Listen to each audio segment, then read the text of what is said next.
நம்ம செய்திக்கு நேராய் கடந்து செல்வோம். ஹல்லேலூயா. ஆண்டவரே உமக்கு நன்றி, நன்றி, நன்றி, நன்றி.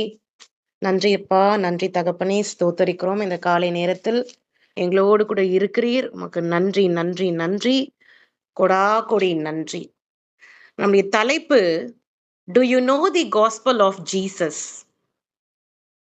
To you know the gospel of Jesus அப்படிங்கிறத விட, do you know the gospel of Christ? இதுதான் நம்முடைய தலைப்பு. Do you know the gospel of கிரைஸ்ட்ங்கிறது தான் நம்முடைய தலைப்பு. கிறிஸ்துவின் நற்செய்தி உங்களுக்கு தெரியுமா? நம்ம நிறைய முறை சொல்லியிருக்கோம். இயேசு அப்படிங்கிற பெயரு எப்போ ஃபங்க்ஷன் ஆகுது? இயேசு அப்படிங்கிற பெயரு எப்போ வேலை பார்க்குதுன்னா, கிறிஸ்து, கிறிஸ்துவின் அபிஷேகத்தினால தான். அதனால தான் ஒரு சில பெயர்கள் ஜெபிக்கும் பொழுது அங்க நமக்கு விடுதலை இல்லை.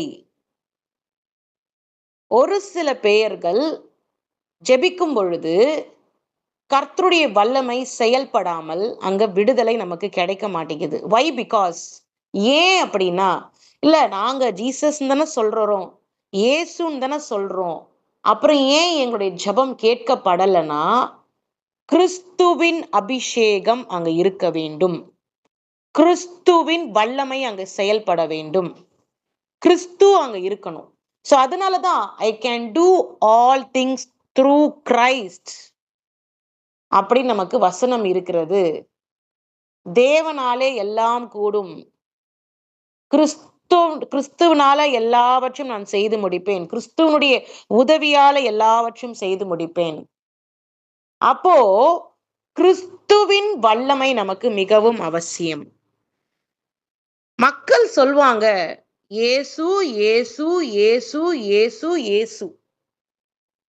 தப்பு தப்பா செஞ்சுட்டு தவறுகளை செய்துவிட்டு இயேசு என்னை மன்னிச்சிடுவாரு, இயேசு என்னை சரி பண்ணிடுவாரு, இயேசு என்னை குணப்படுத்திடுவாரு. ஆனா செய்யறதெல்லாம் அக்கிரமம் தான், செய்யறதெல்லாம் அநியாயம்தான். தப்பு தப்பா செஞ்சிருவாங்க. என்னுடைய சூழ்நிலைகளை ஆண்டவர் அறிவார், நான் ஏன் இப்படி பண்ணினேன்னு அறிவார்னு ஆண்டவர் மேலேயே சொல்லிடுவாங்க. ஆண்டவர் எக்ஸ்பெக்ட் பண்ற காரியங்களை, எதிர்பார்க்கிற காரியங்களை அவங்க அதை குறித்து பாதர் பண்ண மாட்டாங்க. அப்போ என்ன சொல்றாங்க இவங்கெல்லாம்?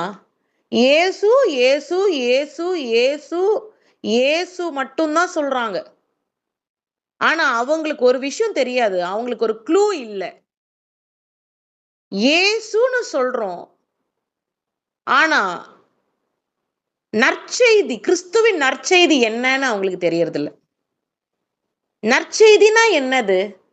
கர்த்தருடைய வார்த்தை, நல்ல வார்த்தை, நற்செய்தி, நல்ல விஷயத்தை, அவருடைய கமாண்ட்மெண்ட், அவருடைய கற்பனைகள் என்ன, அவருடைய யோசனைகள் என்ன, இதுதான் நற்செய்தி. அவர் மனசுக்குள்ள என்ன நினைச்சு வச்சிருக்கிறாரு, அவருடைய இட்டர்னல் பிளான்ஸ் என்ன, நித்திய உடன்படிக்கை என்ன, நித்தியத்துக்காக அவர் என்ன வச்சிருக்கிறாரு, பரலோக வாழ்க்கைக்காக மக்களுக்கு என்ன வச்சிருக்கிறாரு, இப்படியாப்பட்ட காரியங்களுக்காக தான் ஆண்டவர் இந்த பூமிக்கே வந்தார். மனுஷன் தப்பு செஞ்சுட்டான், ஆனா மரிச்சான் உயிரோட இருக்கணும், அவன் ஆத்மா அழிஞ்சு போக கூடாது, நித்திய ஜீவனை பெற்றுக்கொள்ளணும். இப்படிதான், இதுக்காக தான் ஆண்டவர் இந்த பூமிக்கே யெஷுவா வந்தார். ஹல்லேலூயா. அப்போ but they don't talk about the preceding words. They talk only Jesus Jesus Jesus, இயேசு இயேசு இயேசு என்று சொல்லிக்கொண்டே இருப்பார்கள். ஆனா அவர் என்ன வார்த்தையை அன்றாடம் கொடுத்து கொண்டு இருக்கிறார், என்ன நமக்கு கற்றுக் கொடுக்கிறார் அப்படிங்கறத அவங்க கண்டுக்கிறது கிடையாது. ஹல்லேலூயா. அப்போ இயேசு கிறிஸ்து, கிறிஸ்து இல்லாமல் இயேசு வேலை பார்க்க முடியாது. கிறிஸ்து இல்லாமல் இயேசு வேலை பார்க்க முடியாது. பெரும்பாடுள்ள ஸ்திரீ அவருடைய வஸ்திரத்தை தொட்டால், அவர் ஜபமும் பண்ணல, அவர் எதுவுமே பண்ணல. தொட்ட உடனே ஒரு எலக்ட்ரிசிட்டி அவள் மேல பாய்கிறது. சீயோனிலிருந்து வந்த எலக்ட்ரிசிட்டி, சீயோனிலிருந்து வந்த எலக்ட்ரிசிட்டி அவள் மேல் பாய்ந்து the blood got dried up, அந்த இரத்த போக்கு அப்படியே நின்று விட்டது. ஹல்லேலூயா. அப்போ கிறிஸ்துவனிடத்தில் இருக்கிற அந்த எலக்ட்ரிசிட்டி, அந்த வோல்டேஜ், அந்த கரண்ட், அந்த பவர், ஹை வோல்டேஜ், அந்த ஹை வோல்டேஜ் வந்து அவள் மேல பாயும் பொழுதுதான் அவள் சொஸ்தம் அடைகிறாள். அப்போ மனித ரூபத்தில் கிறிஸ்து இயேசு இந்த பூமிக்கு வந்தார். புறா போல ஆவியானவர் இறங்கி அவரை அபிஷேகித்தார். அவர் உண்டானதே பரிசுத்த ஆவியானவரால் தான். அப்போ வஸ்திரத்தை தொட்டா எப்படி சொஸ்தம் அடைய முடியும் அப்படின்னு நீங்கெல்லாம் நினைக்கலாம். வஸ்திரத்தை தொட்டா சொஸ்தம் அடைய முடியும். ஏன்னா அந்த வஸ்திரம் யார் போட்டு கொண்டிருக்கிறது? இயேசு கிறிஸ்து உடுத்தி இருக்கிறார். அப்போ இயேசுக்குள்ள இருக்கிற கிறிஸ்துவின் அபிஷேகம், பரிசுத்த ஆவியானவரால் நிரப்பப்பட்ட அபிஷேகத்தினாலதான் அந்த வஸ்திரத்திலையும் அந்த எலக்ட்ரிசிட்டி பாய்ந்து அந்த பெரும்பாடுள்ள ஸ்திரீ சொஸ்தம் அடைந்தாள். ஹல்லேலூயா. இந்த காலத்துல நீங்க நினைச்சு பாருங்க, இப்போ எப்பயோ நடந்த மிராக்கிள் தான் அந்த பெரும்பாடுள்ள ஸ்திரீ. ஆனா இப்ப அதை சிந்தித்து பாருங்க, நடுங்கி போகும். 1 மாசம் 2 மாசம் அவங்க இது போல கஷ்டப்பட்டாங்கனாலே அவ்வளோ வீக் ஆயிடுவாங்க. அந்த லேடி அவ்வளோ வீக் ஆயிடுவாங்க. உடம்புல இருக்கிற கால்சியம் எல்லாம் வெளியில போயிடும். ஆனா அவங்க அந்த பெரும்பாடு பட்டு அவங்க அத்தனை வருஷங்களாய் ஒரு அதிசயம் நடக்க போகிறது. அந்த அதிசயம் நடக்க வேண்டும் என்பதற்காகவே அத்தனை வருடங்களாய் பெரும்பாடு அனுபவித்து அந்த மிராக்களை அனுபவித்தாள் அந்த ஸ்திரீ. அப்போ வெறும் இயேசுன்னு மாம்சமாய் ஜெபம் பண்ணாமல் ஆவிக்குரிய ரீதியில நம்ம ஜெபம் பண்ண வேண்டும். ஆவியிலே நடக்க வேண்டும், ஆவியிலே ஜெபிக்க வேண்டும், ஆவியிலே தான் செய்ய வேண்டும். அப்பதான் அதுக்கு விடுதலை உண்டு அப்படின்னு நம்ம நல்லா புரிஞ்சுக்கணும். ஹல்லேலூயா.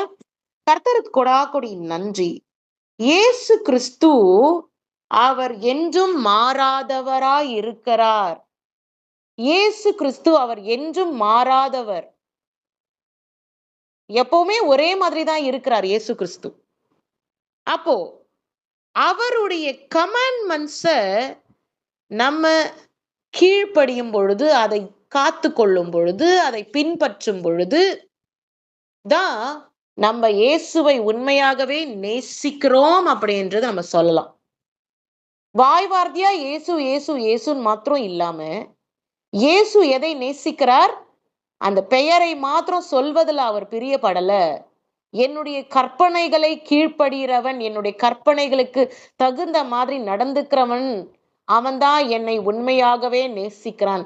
இங்க போகாதப்பா, இது டேஞ்சரஸ், இது பப்பு, இங்க போகாத அப்படின்னு உங்க இருதயத்துல பேசுறாருன்னா போகவே கூடாது.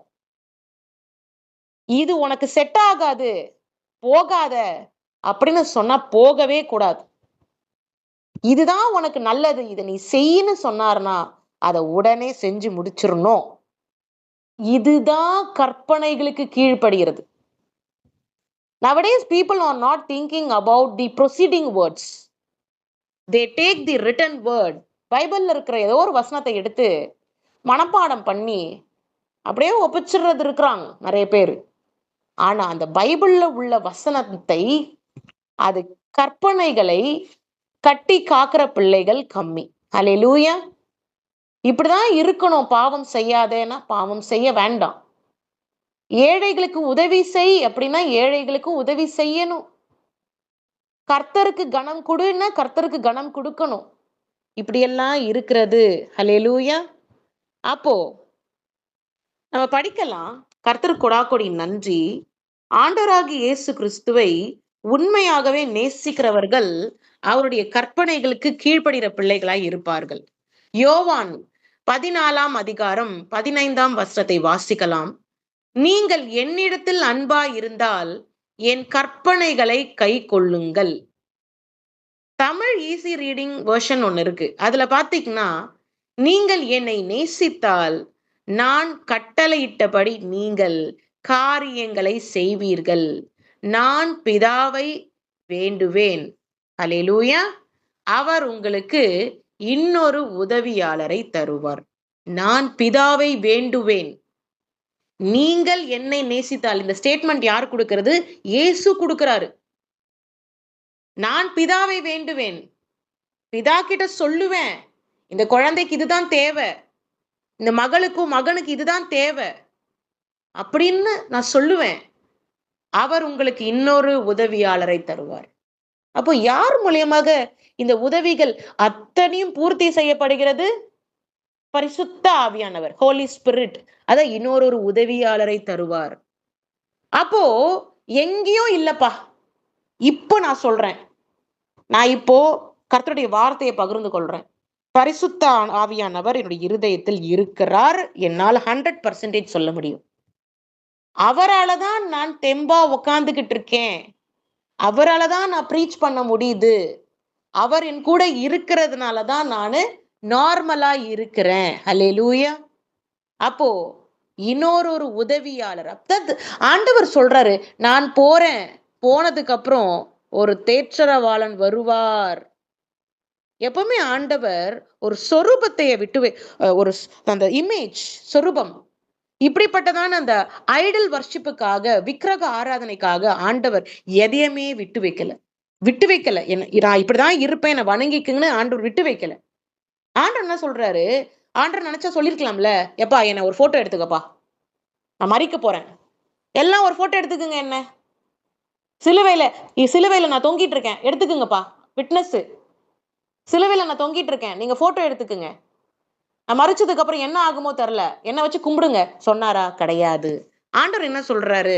நான் ஒரு தேற்றரவாளனை அனுப்புவேன், ஒரு உதவியாளர். அதுதான் இங்கேயும் இருக்கு நமக்கு. அவர் உங்களுக்கு இன்னொரு உதவியாளரை தருவார். அல்லேலூயா. பிதாவானவர் தருவார். அப்போ பரிசுத்த ஆவியானவர், அவர்தான் அத்தனை காரியங்களையும் நமக்கு செய்து கொண்டு இருக்கிறவர். அல்லேலூயா. இங்க பரிசுத்த ஆவியானவர் வேற, இயேசு கிறிஸ்து வேற, பிதாவானவர் வேற இல்லை. இப்போ நம்மளுடைய பாடி பாத்தீங்கன்னா, தலையை கட் பண்ணிட்டா, நம்மளுடைய தலையை கட் பண்ணிட்டு வெறும் பாடி மட்டும் இருந்ததுன்னா, நம்மளுடைய சொந்தக்காரங்க வேணா நம்மளுடைய பெற்ற ஹஸ்பண்ட் ஒய்ஃப் கண்டுபிடிப்பாங்க, இது என்னோட மனைவியோட உடம்பு மாதிரி இருக்கு, இது என் புள்ள உடம்பு மாதிரி இருக்கு அப்படின்னு கண்டுபிடிக்கலாம். போட்டோல தான் அவங்கள பார்த்திருக்காங்க. அவங்களால சொல்ல முடியுமா இது இந்த பர்சன் தானே சொல்லிட்டு? அப்ப தனித்தனியா இருக்கும் பொழுது உங்களால கண்டுபிடிக்க முடியுமா?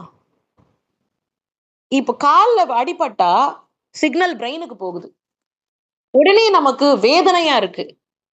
ஒரு விஷயம் அடிபட்டா உடனே பிரெயினுக்கு போகுது, நமக்கு வலி உணர முடியுது. கிட்னில பெயின் இருக்கா, உங்களுக்கு வலி உணர முடியுது. எப்படி? உங்களுடைய தலை மூளைக்கு சிக்னல் போகிறது. அதேதான் பிதாவானவர், குமாரனாகிய இயேசு கிறிஸ்து, பரிசுத்த ஆவியானவர் மூவரும் ஒரே ஒரு உடம்புக்குள்ளதான் இருக்கிறாங்க. ஆனா அவங்க செய்கிற வேலைகள் 3 விதமான வேலைகளை செய்கிறார்கள். 3 விதமான வேலைகளை செய்கிறார்கள். அதனாலதான் இயேசு கிறிஸ்து இப்படி ஒரு ஸ்டேட்மெண்ட் கொடுக்கிறார், நான் போறேன், இன்னொரு தேற்றரவாளன் வருவார், அவர் உங்களோடு இருப்பார், உங்களுக்கு உதவி செய்வார், உங்களை நடத்துவார், வழி நடத்துவார். அநேக நேரங்களில் நீங்க யோசித்து பார்த்தீங்கன்னா உங்களுக்கே புரியும், நமக்குள்ள இருக்கிற பரிசுத்த ஆவியானவர் நமக்கு நல்ல காரியங்களை கற்றுக் கொடுப்பார். நம்ம மாம்சத்துக்குரிய ஒரு போராட்டத்தில் இருக்கும் பொழுது, வருத்தத்தில் இருக்கும் பொழுது, ஒரு கடன் பிரச்சனை இருக்கும் பொழுதோ, இல்ல வேற ஏதாவது தகராறு வீட்டுல இருக்கும் பொழுதோ, நமக்கு அப்ப டென்ஷனா இருக்கும், ஒரு மாதிரியா இருக்கும். ஆனா ஒரு 5 நிமிஷம்க்கு அப்புறம் ஆண்டவரே அப்படின்னு சொல்லி நீங்க ரிலாக்ஸ் பண்ணும் பொழுது, கர்த்தர் உங்களுக்கு ஒரு உதவி செய்வார். நீ அமைதியா இரு, இது சரியாயிடும் உனக்கு அப்படின்னு உன் இருதயத்திலேயே ஆண்டவர் பேச ஆரம்பிப்பார். இதெல்லாம் தான் ப்ரொசீடிங் வேர்ட்ஸ். நீங்க அநேக நேரங்கள் நினைத்து கொள்ளலாம், தீர்க்கதரிசிகளுக்கு ஆண்டவர் பேசுறாரு. நம்ம இருதயத்துல பேசலையான்னு நீங்க நினைக்கலாம். உங்க இருதயத்திலயும் ஆண்டவர் பேசிக்கொண்டுதான் இருக்கிறார். ஹல்லேலூயா. நீங்க நல்லா கேட்டு பாருங்க. உங்களுக்கே ஒரு வார்த்தை உணரப்படும். உங்களுக்கே ஒரு வார்த்தை உங்களுடைய இருதயத்துல வந்து விழும். பரிசுத்த ஆவியானவர் கொடுக்கிற வார்த்தை தான். நானே திங்க் பண்ணிக்கிறேன்னு நினைப்பீங்க. இல்ல, நீங்க திங்க் பண்ணல. ஆண்டவர் உங்களுக்கு யோசனைகளை கொடுக்கிறவர். அப்போ we have to follow the proceeding words. அவருடைய கற்பனைகள் இன்னைக்கு என்ன சொல்லி கொடுக்கிறாரு, நாளைக்கு என்ன சொல்லி கொடுக்க போறாரு, அதை வைத்து நம்ம ஓட்டும் பொழுது அவருடைய ப்ராமிசஸ், அவர் கொடுத்த வார்த்தைகளுடைய ப்ராமிசஸ் எல்யூட் ஆகாத மாதிரி அதை நிறைவேற்ற ஆண்டவர் கிருபை பாராட்டுகிறார். நீங்க அவருடைய கற்பனைகளை கீழ்ப்படியாமல் இருக்கும் பொழுது என்ன ஆகுறது, அவருடைய the promises of Jesus are eluding. அது அப்படி வீணாக போகிறது. ஆசீர்வாதத்தை இழந்த பிள்ளைகளாய் காணப்படுகிறோம். ஹல்லேலூயா. அதே போல ரோமர் 1:16 அதிகாரத்தை நம்ம வாசிக்கலாம். கிறிஸ்துவின் சுவிசேஷத்தை குறித்து நான் வெட்கப்படேன். முன்பு யூதரிலும் பின்பு கிரேக்கரிலும் விசுவாசிக்கிறவன் எவனோ அவனுக்கு ரட்சிப்பு உண்டாவதற்கு அது தேவ பலனாய் இருக்கிறது. இப்போ தமிழ் ஈஸி ரீடிங் வெர்ஷன்ல நம்ம படிக்கலாம். நான் நற்செய்தியை பற்றி பெருமிதம் கொள்கிறேன். விசுவாசம் உள்ள அனைவரையும் ரட்சிக்கவும் முதலில் யூதர்களையும் பின்னர் யூதர் அல்லாதவர்களையும் ரட்சிக்கவும் தேவன் பயன்படுத்திய வல்லமை இந்த நற்செய்தியே ஆகும். ஹல்லேலூயா. தேவன் பயன்படுத்தின வல்லமை எவ்வளோ எக்ஸலண்டா இருக்குன்னு பாருங்க. Very very beautiful. இதுல பாத்தீங்கன்னா, இது வாசிக்கும் பொழுதே உங்களுடைய இருதயத்துக்குள்ள ஒரு பெரிய பவர் இறங்குறத உங்களால உணர முடியும். தேவன் பயன்படுத்தின வல்லமை இந்த நற்செய்தியே ஆகும். கர்த்தர் கொடுக்கிற வார்த்தை தான் நற்செய்தி. கர்த்தர் கொடுக்கிற வார்த்தை தான் நற்செய்தி. நீங்க இந்த நற்செய்திங்கிற இந்த ஒரு டேர்ம் நீங்க வேற எந்த ரிலிஜன்லயுமே பார்க்க முடியாது. எங்கேயுமே பார்க்க முடியாது. எங்கேயுமே பார்க்க முடியாது.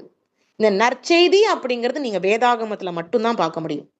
இயேசு கிறிஸ்துவை பின்பற்றுவர்களுக்கு தான் இந்த நற்செய்தி. ஏன்னா அவர்தான் மெய்யான தேவன். அவர்தான் உலகத்தின் ஒளி. அவர்தான் உலகத்தின் ஒளி அப்படிங்கிறதுனால இது இப்படிதான் பேசப்படும் நற்செய்தி. அவர் ஒரு ராயல் பிளட்ல இருந்து வந்தவர். அவர் பிதாவானவர் இடத்தில் இருந்து வந்தவர். பரலோகத்தில் இருக்கும் ராஜாதி ராஜாவின் இடத்தில் இருந்து வந்தவர். அப்போ அவரை குறித்து பேசப்படுகிற காரியங்கள் அது நற்செய்தி என்னப்படும். அல்லேலூயா. பாருங்க எவ்வளவு எக்ஸலண்ட். வல்லமைனே சொல்லிட்டாங்க. வல்லமை, கர்த்தருடைய வார்த்தை வல்லமை. இயேசு கிறிஸ்து அப்படிங்கிறதே ஒரு வல்லமை. நம்முடைய ஆண்டவருக்கு இன்னொரு பெயர் இருக்கு. யாராவது சொல்லுவீங்களா? அதிசயம், அதிசயமானவர், ஆலோசனை கர்த்தர், நித்திய பிதா, சமாதான பிரபு. இத பாத்தீங்கன்னா இது ஒரு வசனமா அப்படி எடுத்துக்காதீங்க. அப்பா இல்ல போட்டிருக்குப்பா சமாதான பிரபு, அது அப்படியே உங்களுடைய ஸ்பிரிட்ல கொண்டு வாங்க. சமாதான பிரபு, நித்திய பிதா, இட்டர்னிட்டி ஃபார் த நித்திய ஜீவன் அப்படின்னு நம்ம ஸ்பிரிச்சுவல் ஆங்கிள் இதை கனெக்ட் பண்ணணும். நித்திய பிதா எவ்வளவு அமேசிங்கா இருக்கு. நித்திய பிதா, இதுவே அவர்தான் வாழ்க்கை அப்படின்னு சொல்லி கொடுக்குது. அவர்தான் ஜீவன் அப்படின்னு சொல்லி கொடுக்கிறது. அப்போ Jesus Christ is life, the way, the truth அப்படி என்ற ஒரு நற்செய்தியை கற்றுக் கொடுக்கிறது. ஹல்லேலூயா. அப்போ எங்க வல்லமை இருக்கிறதோ, எங்க இயேசு கிறிஸ்து இருக்கிறாரோ அங்க வல்லமை இருக்கிறது. எங்க வல்லமை இருக்கிறதோ அங்க கிறிஸ்து இயேசு இருக்கிறார். கிறிஸ்து இயேசு, வெறும் இயேசு இல்ல, கிறிஸ்து இயேசு. இயேசுவுக்கு வல்லமை கிடைக்கிறது பரிசுத்த ஆவியானவரால். அதனால 2 பேரையும் பிரிக்கவே முடியாது. பிரிச்சா அங்க டெலிவரன்ஸ் கிடையாது. அங்க பிரிச்சா இந்த நோய் நோய் சரி ஆகாது. அதனாலதான் மாம்சத்தின்படி, ஆண்டவரே ஏசப்பா, எனக்கு இன்னைக்கே இப்படி ஒரு பெரிய மாளிகையை கொடுங்க. No no no.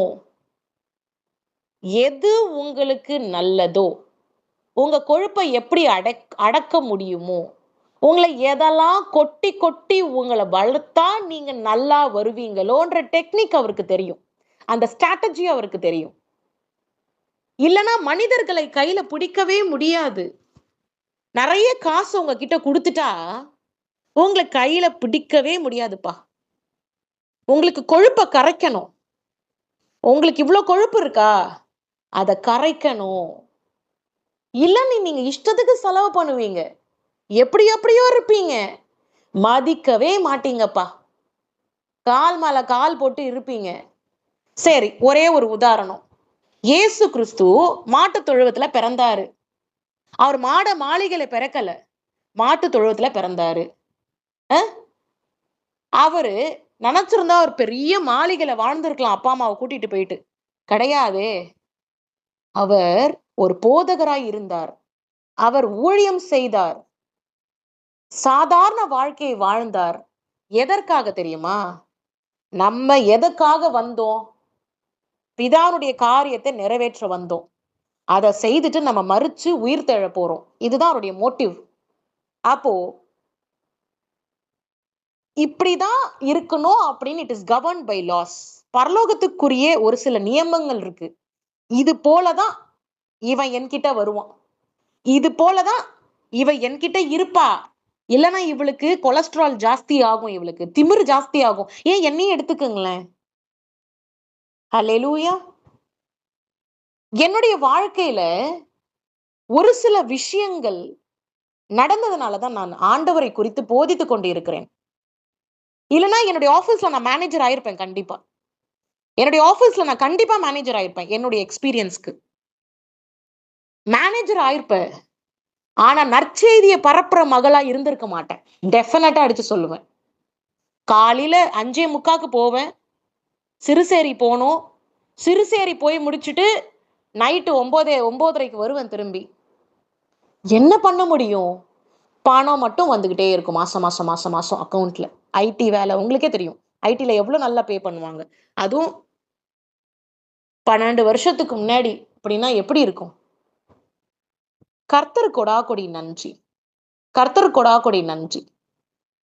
நற்செய்தியை பரப்பணுங்கிறது கர்த்தருடைய திட்டம். அப்போ என்னுடைய வாழ்க்கையில எதை அனுமதித்தால் இந்த குழந்தை என்கிட்ட வந்து என்னை குறித்து சுவிசேஷத்தை சொல்லும். அவருக்கு எது பிடிக்கும்னா அவரை குறிச்சு சொல்றதா அவருக்கு சந்தோஷத்தை கொடுக்கும். அப்ப நீங்க நினைக்கலாம், எப்படி காசு சம்பாதிக்கிறது? அதுக்குதான் நிறைய பேர்களுக்கு காசு கொடுக்கிறாரு வேற வேற வேலைகள்ல. ஒரு சில பேர்களை தேர்ந்தெடுத்து உருவாக்கி அவரை குறித்ததான காரியத்தை அவர் நிறைவேற்றி கொண்டு இருக்கிறார். நான் சொல்லலாமா? நோ நோ நோ, எனக்கு பணம் தான் வேணும், நான் ஐடி ஜாப்ல போறேன். இயேசு என்னை மறந்துடுவார். இயேசுவுக்கு கீழ்ப்படிய வேண்டும், அவருடைய வில்லுக்கு கீழ்ப்படிய வேண்டும். அவர் சொல்லி கொடுக்கிறாரா, உனக்கு இதுதான், உன இதுக்காக தான் படைச்சிருக்கிறேன்னு சொல்லி கொடுக்கிறாரா, அதை ஏற்றுக்கொண்டு அந்த காரியத்தை செய்கிற பிள்ளைகளாய் மாறும் பொழுதுதான் வல்லமை செயல்படும். நான் ஏற்கனவே உங்களுக்கு சொல்லியிருக்கேன், எப்போ you will become a flaming fire, எப்போ நீங்க ஒரு நெருப்பு பந்தமாய் மாறுவீர்கள் என்று சொன்னால் கர்த்தருடைய வார்த்தையின்படி நடக்கும் பொழுதுதான் நீங்க ஒரு எரி பந்தமாய் மாறிவிடுவீர்கள், ஒரு அக்கினி ஜுவாலையாய் மாறுவீர்கள். இல்லப்பா எனக்கு இதுதான் அப்படின்னு உங்களுடைய சுய விருப்பத்தின்படி நடந்தா நீங்க அந்தி கிறிஸ்து ஆவி உடையவர்களாய் மாறிவிடுவீர்கள். இயேசுவின் சித்தத்தை நிறைவேற்றுகிற பிள்ளைகளாய் நீங்க மாறும் பொழுதுதான் கிறிஸ்துவின் பிள்ளைகள். ஹல்லேலூயா. கர்த்தர் கொடாகொடி நன்றி. இது போல காரியங்கள் இருக்கிறது. அப்போ ஆண்டவரை நேசிக்கிறீங்கன்னா அவருடைய கற்பனைகளுக்கு கீழ்ப்படிய வேண்டும். வல்லமை என்ற நற்செய்தி, வல்லமையானவர், அவர் வல்லமையானவர். அப்ப அவருடைய வல்லமை எங்க செயல்படுகிறது? நற்செய்தியின் மூலயமாய் வல்லமை செயல்படுகிறது. அதனாலதான் அவர் இங்க நமக்கு நல்லா சொல்லி கொடுக்கிறாரு. தேவன் பயன்படுத்திய வல்லமை இந்த நற்செய்தியாகும் அப்படின்னு சொல்லி கொடுக்கிறார். அல்லேலூயா. எபிரேயர் 13ஆம் அதிகாரம் அதுல இருக்கிற 15ஆம் வசனத்தை நம்ம வாசிக்கலாம். ஆகையால் அவருடைய நாமத்தை துதிக்கும் உதடுகளின் கனியாகிய ஸ்தோத்திர பலிகளை அவர் மூலமாய் எப்போதும் தேவனுக்கு செலுத்த கடவும். ஹல்லேலூயா. ஸ்தோத்திர பலியாகிய, இப்ப ஸ்தோத்திர பலிகளை நீங்க செலுத்தும் பொழுது, துதிக்கும் பொழுது வல்லமை அங்க செயல்படுகிறது. உங்களுடைய திட்டங்கள் நிறைவேறப்படுகிறது. நீங்க ஸ்தோத்திரங்களை ஏறெடுக்கும் பொழுது, ஸ்தோத்திரம் அப்படின்னாலே ஆண்டவருக்கு நன்றி செலுத்துகிறது, ஆண்டவரை பிரைஸ் பண்றது, ஆண்டவருக்கு நன்றிகளை ஏறெடுக்கிற. பிரைஸ்னா என்னங்க? ஆண்டவருக்கு நன்றி சொல்றதுதான் பிரைசிங். இப்ப ஆண்டவருக்கு நன்றி செலுத்தும் பொழுது ஆண்டவருடைய வல்லமை அங்க செயல்படுகிறது. ஆண்டவர் இறங்கி வருகிறார். நான் நிறைய நேரங்களில் நான் அப்சர்வ் பண்றேன், கர்த்தர் அவர் நம்ம பெட்ரூமுக்கு கூட்டிட்டு வரணும், அவருடைய சாம்ராஜ்யத்தை நம்ம இருக்கிற இடத்துக்கு கூட்டிட்டு வரணும்னா, நீங்க ஆண்டவரை குறித்து 4 வார்த்தை, அப்பா நீங்க இல்லைன்னா ஒண்ணுமே என்னால பண்ண முடியாது, நீங்க தான் எனக்கு எல்லாமேன்னு சொல்லி பாருங்களேன், உடனே வந்து நிப்பாரு. அப்படி ஒரு வைராக்கியம் உள்ளவர், உங்க மேல அன்பு வைராகியத்தை உடையவர் அவர் மட்டும்தான் எனக்கு தெரிஞ்ச இந்த உலகத்துல. மத்ததெல்லாம் போலி அன்பு, மத்ததெல்லாம் உலகத்தின் மாயை, போலி அன்பு. அவருடைய அன்பு தான் தூய்மையான அன்பு. நீங்க தான் எல்லாமே. நீங்க ஒரு கட்டத்துல நீங்க வந்து, நீங்க தான்ப்பா எல்லாமே. நான் இன்னைக்கு ஒரு வேளை சாப்பாடு சாப்பிடுறேன்னா என்னுடைய கர்த்தர் கொடுக்கிறது.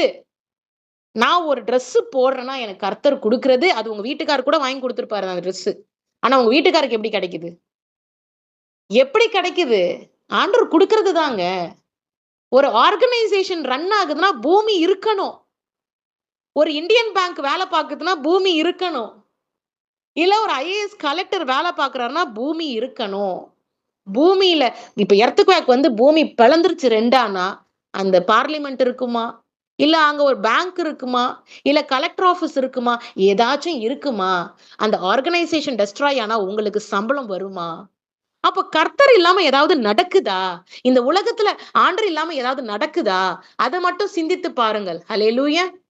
அப்போ அவர் நம்மோடு இருக்கும் பொழுதுதான் நமக்கு சகல பெனிஃபிட்ஸும் நமக்கு கிடைக்கும். அப்ப அவரை துதிக்கும் பொழுது, துதி எடுத்தால் சாத்தான் ஓடுவான்.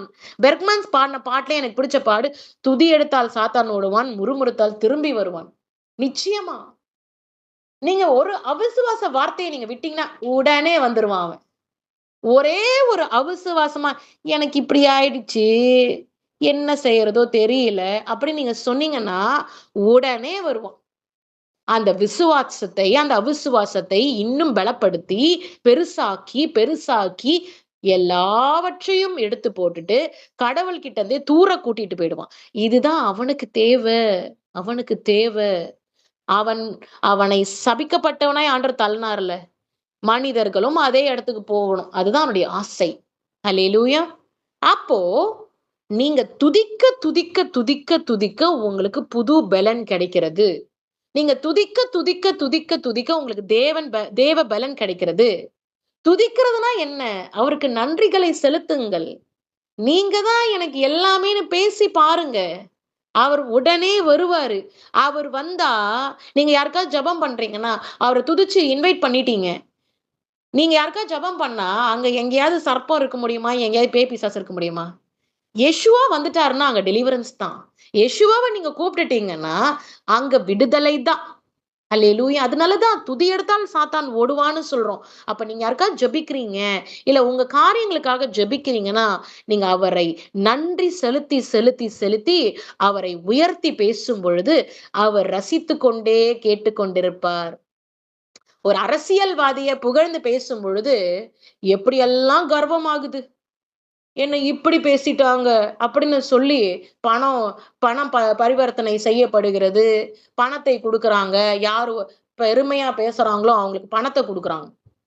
அப்ப ஒரு அரசியல்வாதிக்கு இப்படிப்பட்டதான ஒரு தொகை போகுதுன்னு சொன்னா, சர்வ லோகத்தின் அதிபதி, அண்ட சராசரங்களை படைத்த தேவனை குறித்து நீங்க பறைசாற்றும் பொழுது, கர்த்தர் எவ்வளவு தொகையை உங்களுக்கு கொடுப்பார்? எவ்வளவு பணத்தை உங்களுக்கு கொடுப்பாரு? அம்போன்னு விடுகிற தேவன் அல்ல. நீங்க அவரோட நாமத்தை பிரஸ்தாபப்படுத்துறீங்கன்னா, அவர் உங்களுக்கு பணம் கொடுப்பார். அவர் உங்களுடைய காரியங்களை சந்திப்பார். அவர் உங்களை போஷிப்பார். ஹல்லேலூயா!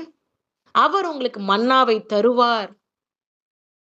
அப்போ துதிக்க துதிக்க துதிக்க நமக்கு புது பலன். கீழ்ப்படிதல், பரிசுத்த ஆவியானவருக்கு கீழ்ப்படியணும். பரிசுத்த ஆவியானவர் எங்க இருக்கிறாரு? நம்ம உடம்புக்குள்ள இருக்கிறார். நம்ம இருதயத்துக்குள்ள இருக்கிறார். ஹல்லேலூயா! அப்போ இந்த கமாண்ட்மெண்ட்ஸ்லாம் எங்க எழுதப்பட்டிருக்கு? It is not still on the table of the stones. கற்களில் எழுதப்பட்டவைகள் கற்களில் மாத்திரம் எழுதப்படல. இந்த கமாண்ட்மெண்ட்ஸ், இந்த கற்பனைகள், ஆண்டவருடைய நற்செய்திகள் எங்க எழுதப்படுற? த டேபிள் ஆஃப் ஸ்டோன்ஸ்ல மட்டும் எழுதப்படல. புதிய ஏற்பாடுல அது எங்க எழுதப்பட்டிருக்குன்னு சொன்னா, நம்மளுடைய இருதயத்துல, இன்சைட் அவர் ஹார்ட், நம்முடைய இருதயத்துல எழுதப்பட்டிருக்கு.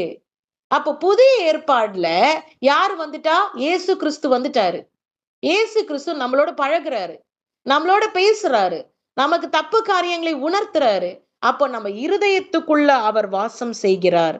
அப்போ நீங்க அவருடைய கற்பனைகளுக்கு கீழ்ப்படிந்து அவரை மதிக்கும் பொழுது உங்களுடைய குழந்தைகளுக்கு வெற்றி வெற்றி காண ஆண்டவர் செய்வார். நான் ஒரே ஒரு விஷயம் சொல்றேன். ஒரு சில தாய்மார்கள், ஒரு சில பேரண்ட்ஸ் எல்லாம் பாத்தீங்கன்னா, அவங்களுக்கு ஒரே குழந்தைங்களை பத்தி ஒரேனஸ் இருந்துகிட்டே இருக்கும். ஆனா ஒண்ணு மறந்துடுறாங்க. உங்களுடைய லாயின்ஸ்ல இருந்து வந்தவங்க, உங்களுடைய கர்ப்பப்பையில இருந்து வந்தவங்கப்பா, உங்களுடைய ரத்தத்துல இருந்து வந்தவங்க. நீங்க ஜெபிக்கிறீங்கன்னா அவங்களுக்கு அந்த ஆசீர்வாதம். நீங்க கர்த்தருக்கு ஊழியம் செய்றீங்கன்னா அவங்களுடைய தலையில ஆண்டவர் அந்த அபிஷேகத்தையும் ஆசீர்வாதத்தையும் வைப்பார். நீங்க ஆண்டவரை நேசிக்கிறீங்க, நீங்க ஆண்டவரை ஃபாலோ பண்றீங்க அப்படின்னா, ஆண்டவர் அவங்களுக்கு வெற்றியை கொடுப்பார். ஏன் தெரியுமா? அவங்க ஜெபிக்காத பிள்ளைகளா இருந்தாலும் கூட, அவங்க யாரு? உங்களுடைய லாயின்ஸ்ல இருந்து வந்தவர்கள். உங்களுடைய கர்ப்பத்தில் இருந்து பிறந்தவர்கள். உங்களுடைய கர்ப்பப்பையில இருந்து எடுக்கப்பட்ட பிள்ளைகள். தொப்புள் கொடியிலிருந்து பிரிக்கப்பட்ட பிள்ளைகள். அப்போ they carry your DNA. அப்ப நீங்க ஜெபம் பண்றீங்கன்னா அது உங்க பிள்ளைகளை ஆசிர்வதிக்கும். நீங்க ஆண்டவரை குறிச்சு மேன்மை பாராட்டுறீங்கன்னா அந்த பிள்ளைகளுடைய தலையில் ஆண்டவர் விசேஷித்த ஒரு ஆசீர்வாதத்தை ஆண்டவர் வைத்திருக்கிறார். ஹல்லேலூயா! அதற்காக நீங்க அப்படியே விட்டுறாதீங்க அம்போன்ட்டு. பிள்ளைகளுக்கு கர்த்தரை குறித்து சொல்லி கொடுக்கணும். கர்த்தரை குறித்து சொல்லி கொடுக்கணும். கர்த்தரை பயப்படுங்கன்னு சொல்லி கொடுக்கணும். கீழ்ப்படியணும்னு சொல்லி கொடுக்கணும். இது போல காரியங்கள் இருக்கு. ஹல்லேலூயா! அப்புறம் பாருங்க, இன்னொரு விஷயம் இருக்கு. மத்தேயு ஆ அதுக்கு முன்னாடி நான் இன்னொரு ஒரு விஷயம் சொல்லிடுறேன். கர்த்தர் வந்து பாத்தீங்கன்னா, உங்களுடைய குழந்தைகள் சில பேர் பாத்தீங்கன்னா, குழந்தைகள் வளர்ந்துட்டே வருவாங்க. அவங்களுக்கு ஏதாவது ஒரு வியாதிக்குரிய காரியங்களோ, இல்ல ஏதோ ஒரு சமாச்சாரம், ஏதோ ஒரு விஷயம் அவங்களுக்கு நடக்குதுன்னா, அந்த பாரத்தை நீங்க சுமக்கிறபடி ஆண்டவர் வைப்பார். ஏதோ ஒரு ஏதோ ஒரு அஃபெக்ட் ஆகுது. நீங்க சுமப்பீங்க. கல்யாணம் சரி உங்க மகளுக்கோ, மகனுக்கோ கல்யாணம் பண்றீங்க. அவங்க கொஞ்ச காலம் தான் வாழ்றாங்க. உங்க வீட்ல தான் அப்புறம் இருக்குறாங்க. அந்த பாரத்தை உங்கள சுமக்க வைப்பார். உங்கள சுமக்க வைப்பார். இந்த மாதிரி உன் பிள்ளைக்கு இப்படி ஒரு பிரச்சனை. உன் வீட்ல இருக்கு. உன் பிள்ளைக்கு இப்படி ஒரு ப்ராப்ளம். உன் வீட்ல இருக்கு. உங்கள அத சுமக்க வைப்பார். ஏன்னா, நீங்களும் உங்க பிள்ளைகளும் வேற யாரோ கிடையாது. அதன் மூலியமாக ஒரு ரட்சிப்பு. அதன் மூலியமாக ஒரு மனமாற்றம் அந்த பிள்ளைக்கு. அதன் மூலியமாக ஒரு ஆசீர்வாதம். ப பேரண்ட்ஸ் உடைய ஜெபம், பேரண்ட்ஸ் உடைய நற்கிரியைகள், பேரண்ட்ஸ் உடைய காரியம் மூலியமாக திரும்ப ஆண்டவர் அந்த குழந்தையுடைய வாழ்க்கையை சீர்படுத்துவார். So it is not that your children is different and you are some other person. உங்க குழந்தைகளும் நீங்களும் சேம் தான். ஏன்னா அவங்களும் நீங்களும் ஒரே ரத்தம் தான். ஹல்லேலூயா! அப்ப அது போல காரியங்களை ஆண்டவர் அனுமதித்து, அந்த காரியங்களை உங்களை ஏற்றுக்கொண்டு, அந்த ஒரு சுமையை சுமந்து, ஆண்டவருக்குள்ள இன்னும் நெருக்கமாய் ஆண்டவர் என்ன பண்ணுவாரு? வர வைப்பார். அதனால தான் ஒரு கிவ் அண்ட் டேக் இருக்கு. எல்லாத்துலயுமே it is governed by laws. பரலோக நியமத்தினால டை அப் ஆயிருக்கு. குழந்தைக்கு கல்யாணம் ஆகலையா? ஓ, நீ ஜெபிப்பா, நீ என் கூட இருப்ப. ஒரு விஷயம் தோல்வி அடையுதா, அங்க ஆண்டவர் இருக்கிறாரு, கண்டிப்பா ஒரு நாள் செய்யறாரு, செய்து கொண்டே இருக்கிறாரு. இதுதான் அர்த்தம். உங்களுக்கு எல்லாமே சக்சஸ் ஆச்சுன்னா சாத்தான் வழங்கி வழங்கி கொடுக்கறான்னு அர்த்தம். உங்களுக்கு எல்லாமே வேற மாதிரி இருந்தா சாத்தான் உலகத்துக்குரிய எல்லா மகிழ்ச்சியும் கொடுத்து ஒரு நாள் போட்டு தள்ளுறதுக்கு இருக்கிறான்னு அர்த்தம். ஆனா உங்களுக்கு ப்ராப்ளம்ஸ் நிறைய இருக்கு. அப்போ தேவன் அதை கண்காணித்து உங்களுக்கு சரி பண்ணுவாரு. நீங்க ப்ராப்ளம்ஸ் இல்லைன்னா தான் யூ ஷுட் ஆஸ்க் காட். எனக்கு ப்ராப்ளமே இல்ல. அப்பனா என்ன, நம்ம ஆண்டவர் எச்சரிக்கையா இருக்க வேண்டும். நமக்கு ப்ராப்ளம் இருக்குன்னா கர்த்தருடைய ஆசீர்வாதம் இருக்கு. நீங்க விதைக்கிறீங்கன்னா அதுக்கு ஒரு மகசூல் இருக்கு. நீங்க விதைக்கிறீங்கன்னா அதுக்கு ஒரு அறுவடை இருக்கு. நீங்க விதைக்கிறீங்கன்னா, உங்க கண்ணீரை விதைக்கிறீங்கன்னா அதுக்கு ஒரு அறுவடை இருக்கிறது. அருமையான தேவ பிள்ளைகளே, அப்போ நம்ம ஆண்டவர் அவருடைய கற்பனைகள் நம்முடைய இருதயத்தில் தான் இருக்கிறது. புதிய ஏற்பாடுல, பழைய ஏற்பாடுல இப்படியாக கற்களில் அந்த அந்த கற்களில் எழுதப்பட்ட காரியங்கள் இதெல்லாம் வந்து பாத்தீங்கன்னா விரல்கள்னாலே எழுதியிருப்பாங்க. இதெல்லாம் வந்து ஒரு ஸ்டோன்ல இருக்கு கிடையாது. உங்க உங்க டேபிள் ஆஃப் த ஹார்ட் தான் அந்த புதிய ஏற்பாடுல உங்களுக்கு ஆண்டவர் கொடுக்கிற நற்செய்தி, அந்த கமாண்ட்மெண்ட்ஸ், அந்த கற்பனைகள். அல்லேலூயா, கர்த்தருக்கு கொடாகொடி நன்றி. அடுத்து மத்தேயு 27ஆம் அதிகாரம், அதுல இருக்கிற 2ஆம் வசனத்தை வாசிக்கலாம். அவர்கள் இயேசுவை சங்கிலியில் பிணைத்து ஆளுநர் பிலாத்தினுடைய இடத்தில் அழைத்து சென்றார்கள். அவர்கள் பிலாத்தினிடம் இயேசுவை ஒப்படைத்தார்கள். ஹல்லேலூயா.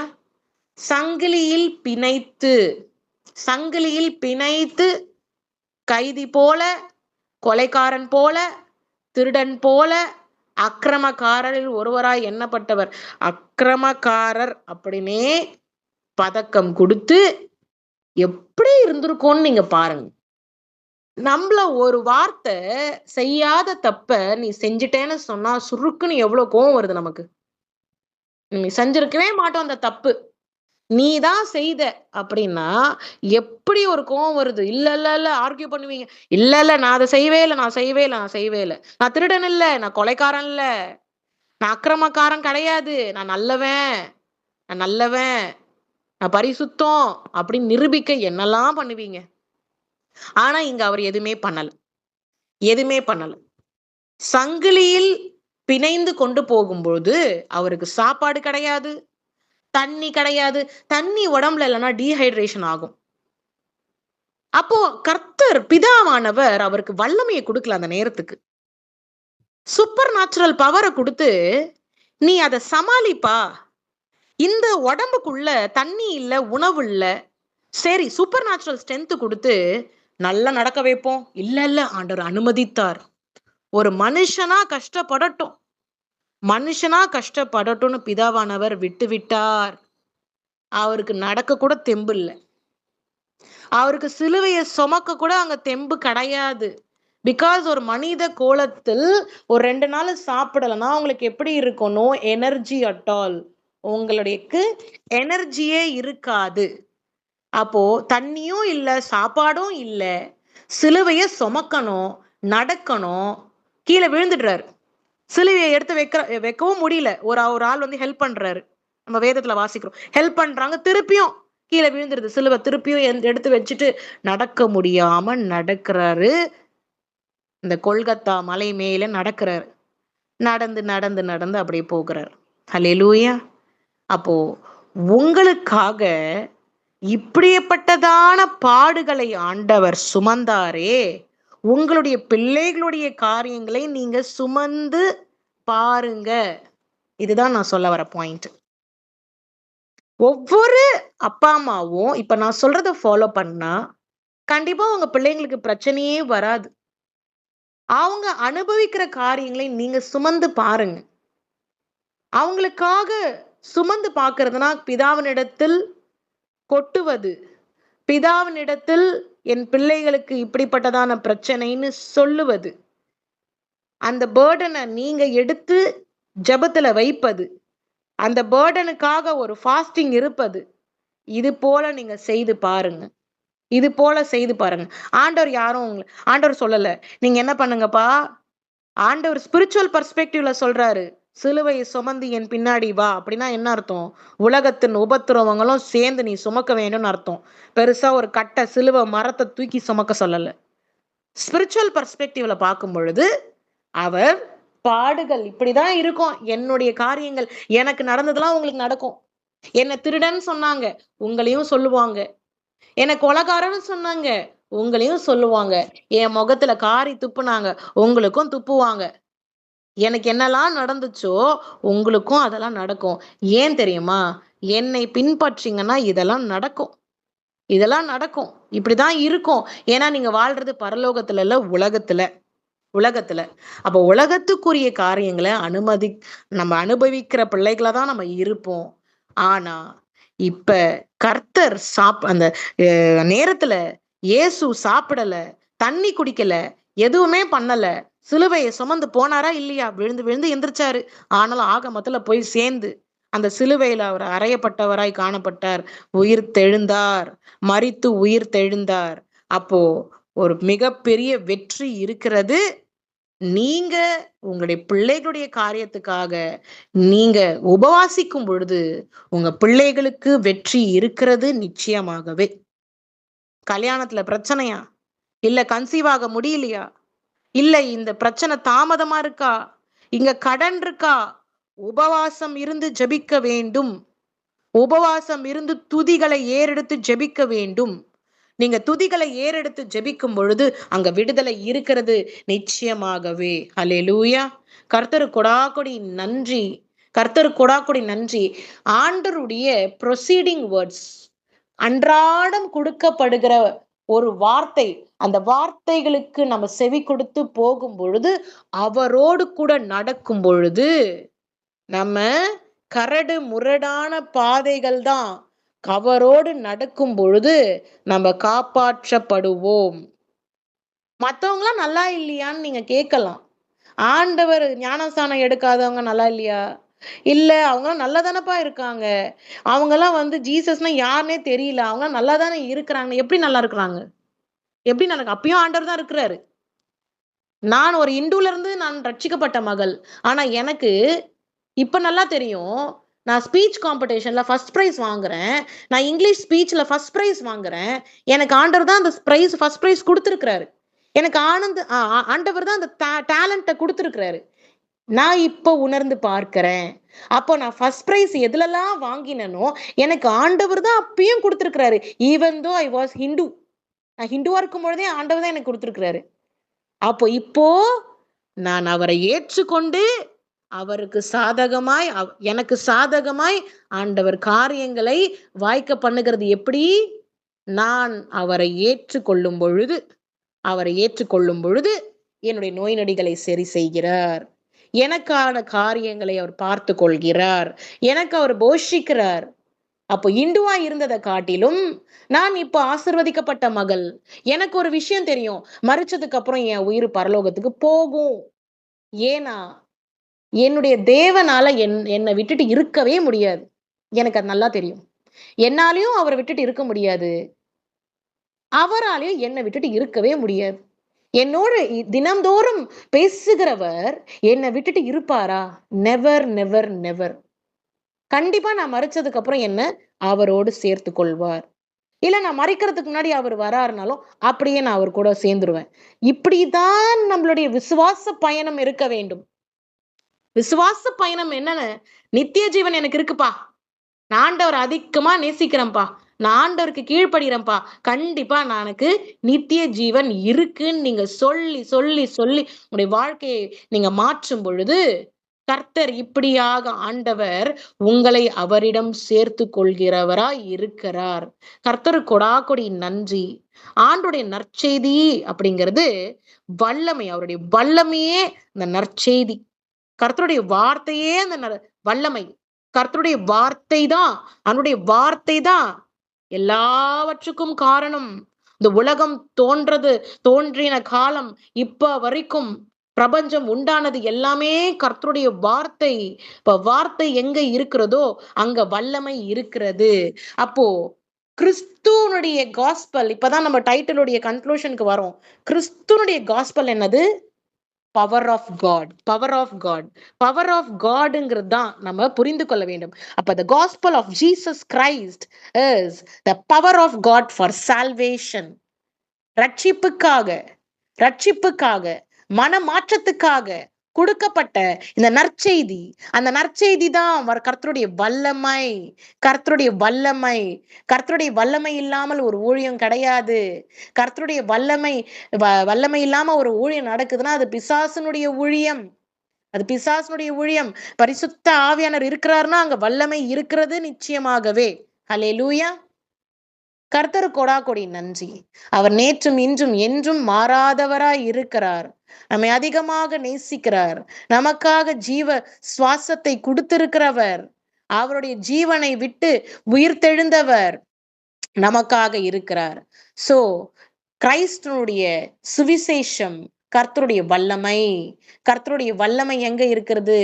நற்செய்தியில தான் இருக்கிறது. அந்த நற்செய்தியை காத்து கொள்ளும் பொழுது, அதை கீழ்ப்படியும் பொழுது, கர்த்தர் இவ்விதமாக நம்மோடு கூட இருந்து நம்மளை ஆசிர்வதிப்பார். கர்த்தர் இந்த செய்தியை ஆசிர்வதிப்பாராக. இன்னும் நிறைய பேசிட்டு போலாம். ஓகே, என்னால முடிஞ்சதை நான் கவர் பண்ணியிருக்கேன். கர்த்தர் கொடாகொடி நன்றி.